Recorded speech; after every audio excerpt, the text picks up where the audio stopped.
This is John Black, Secret Chemist. We're here to talk about how to make a carbonate. It's pretty easy.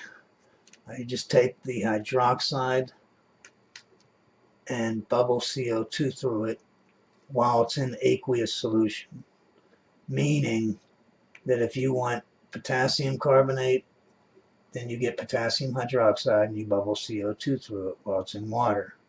If you want calcium carbonate, then you get calcium hydroxide, put it in some water, and bubble carbon dioxide through it.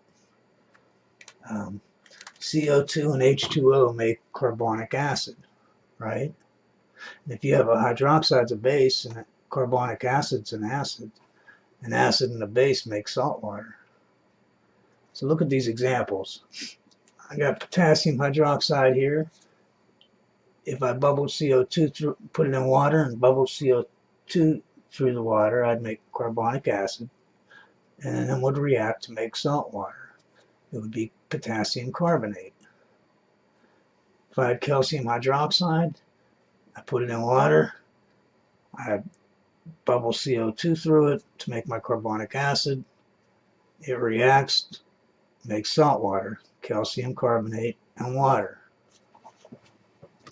Now what I do, because I actually buy potassium hydroxide that's already in water, so I want to, when I buy it, I put it in a tray and I want to recrystallize it because it's soluble in water.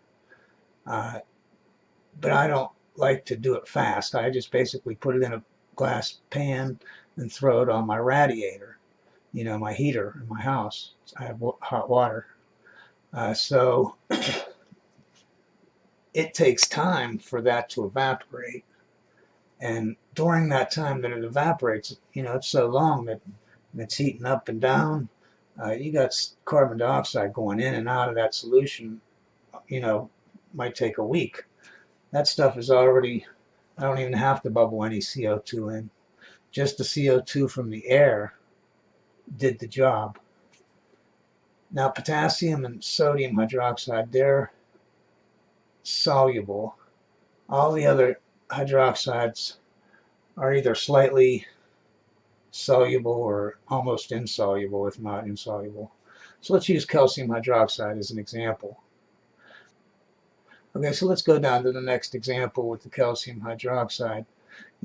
All hydroxides except for potassium and sodium, I can't buy at the store. You know what I mean? I have to make it. And the way I make it is to mix it with sodium hydroxide, because most hydroxides are insoluble except for potassium and sodium. So I mix them together. This precipitates out as my hydroxide, and then but there's impurities. The salt, because you're going to have sodium chloride now. So I need to get rid of the sodium chloride, right? Okay, so what I do is I put it in a bigger container, right? I just mix those two together. Here's my precip down at the bottom, my hydroxide I just made. And the rest, and I fill that container all the way up, a big container, with water. Now the sodium chloride, or whatever salt is left, it'll distribute itself evenly throughout that entire water, right? I wait, and my precip will fall to the bottom. And if you look, here's the bottom, here's the top. 75% of that, if I suck that out with the siphon or, like a turkey baster or whatever, I can get it all, 75% or more of that water out. If you think about it, let's say even you have 100 grams of salt in there that you want to get rid of. One wash, and you'll be down to 25 grams. 2 washes down to 6. 4 washes down to 0.1. And that's out of the whole, if you're only making a little bit, then you'd have smaller numbers. But if you're making a lot, to have 0.1 or 0.3 or even 1 gram, that goes, it'll be an impurity, but 0.3 grams out of this, this might be 500 grams of stuff. That's nothing, man, to have 0.1 gram, because that's divided evenly among the 500 grams or 100 grams or whatever you got in there of your hydroxide. So I fill that up and I siphon it out, fill it up, siphon it out. I do that like 5 or 6 times, or how many times I want.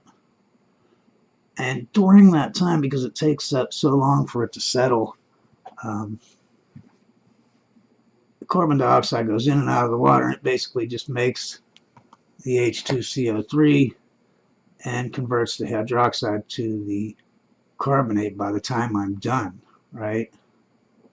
Now when I get done doing this 5 or 6 times, I'll let this be wet, and I will just throw it in the oven, or put it on a radiator or whatever, and dry it up. And that's basically it, how you make a carbonate. Always remember, science is great.